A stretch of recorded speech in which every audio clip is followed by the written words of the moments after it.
PM Modi के उस बयान की बात जिससे अमेरिका में बैठे डीप स्टेट और भारत में डीप स्टेट के जो खिलाड़ी बैठे रहते हैं, कि उधर से पर्ची आई और इधर आग लगाना शुरू, उनकी नींद उड़ी हुई। आज बजट सत्र की शुरुआत से पहले पीएम मोदी ने यह कहकर सबको चौंका दिया कि साल 2014 के बाद यह पहला मौका है जब किसी संसद सत्र से पहले विदेश से कोई चिंगारी नहीं भड़की, कोई रिपोर्ट नहीं आई। पीएम मोदी ने क्या कहा, सुनिए, इसके बड़े मायने हैं। फिर आपको बताऊंगा कि कैसे मोदी ट्रंप का असर दिख रहा है जिस वजह से ये हो रहा है, और कैसे एक पैटर्न बन गया था, कैसे विदेश से रिपोर्ट आती थी और यहां जो है पिन मारा, बम मारा और उड़ा दिया, वैसा हिसाब रहता था। लेकिन एक बार पहले पीएम को सुनिए। शायद 2014 से लेकर अब तक शायद ये पहला पार्लियामेंट का सत्र है कि जिसके एक दो दिन पहले कोई विदेशी चिंगारी नहीं प्रगटी है, विदेश में से आग लगाने की कोशिश नहीं हुई है। 10 साल से 14 से देख रहा हूं, हर सत्र के पहले शरारत करने के लिए लोग तैयार बैठते थे, और यहां उसको हवा देने वालों की कोई कमी नहीं है। ये पहला सत्र मैं पिछले 10 साल के बाद देख रहा हूं कि जिसमें किसी भी विदेशी कोने से कोई चिंगारी नहीं हुई। प्रधानमंत्री नरेंद्र मोदी बड़ी बात कह रहे हैं।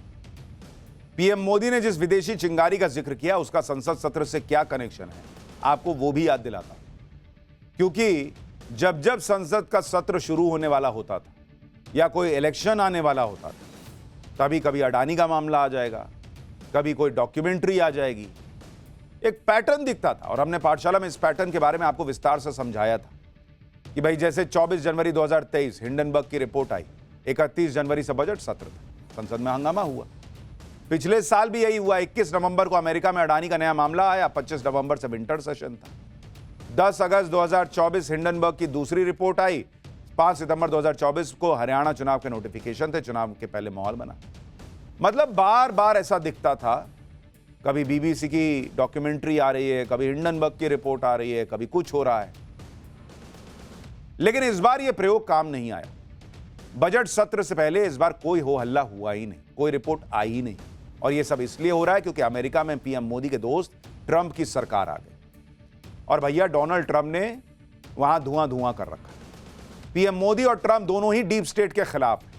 दोनों की जोड़ी के आने से पहले ही डीप स्टेट ने अपनी दुकान समेट ली कि अब तो नहीं चलेगा बॉस, लपेटो चलो जहां से चलते।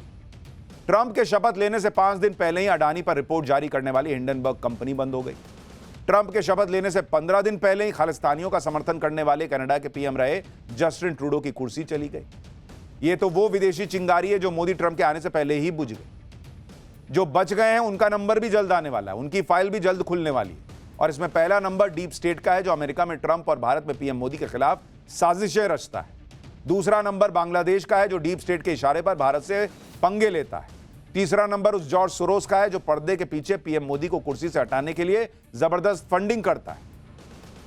भाई क्या एक पैर कब्र में है, लेकिन लक्षण नहीं सुधर रहे हैं इस जॉर्ज सोरोस के। चौथा नंबर उस मोदी विरोधी ताकतों का है जो भारत के चुनाव में दखल देकर मोदी को हराने की साजिश में लगे थे। 5वां नंबर उस डीप स्टेट का है जो अमेरिका में भारत के उद्योगपतियों को टारगेट कर रहा था। इस डीप स्टेट से की खाट खड़ी करने के लिए ट्रंप ने नेशनल इंटेलिजेंस की कमान तुलसी गबार्ड को दी गई है। तुलसी गबार्ड हिंदू धर्म में काफी आस्था रखती हैं। तुलसी गबार्ड को अमेरिका में डीप स्टेट के खिलाफ लड़ने वाली योद्धा माना जाता है।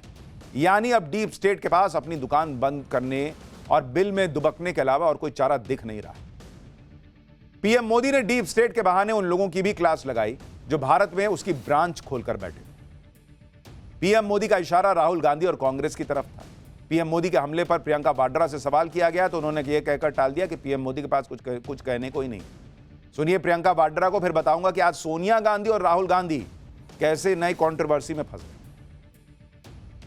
गए। कुछ तो कहना ही है उन्हें जी, तो ये सब कहेंगे। तो आपको लगता है सिर्फ ध्यान भटकाने के लिए है? वो हमेशा यही करते हैं, जनता की जो इश्यूज हैं उनके बारे में बात नहीं करते, जवाब नहीं देते। आपने पिछला सेशन देखा, चर्चा ही नहीं की। आज संसद में जब राष्ट्रपति का अभिभाषण हुआ, लेकिन जब इस अभिभाषण पर सोनिया गांधी और राहुल गांधी से रिएक्शन लिया गया, तो जवाब में सोनिया गांधी ने राष्ट्रपति के लिए पुअर लेडी शब्द का इस्तेमाल किया और राहुल गांधी ने उनके भाषण को बोरिंग कह दिया। एक बार सुनिए कि सोनिया गांधी और राहुल गांधी ने क्या कहा है, फिर बताऊंगा कि पीएम मोदी ने कैसे गांधी परिवार को जवाब दिया है। Boring. No comment. No, the poor lady, the president was getting very tired by the end. Repeating the same thing again No, and she again. could hardly speak for him. संसद में राष्ट्रपति का अभिभाषण सरकार के कामकाज का लेखा जोखा होता है, इसलिए राष्ट्रपति के अभिभाषण पर विपक्ष की आलोचना कोई हैरत की बात नहीं है।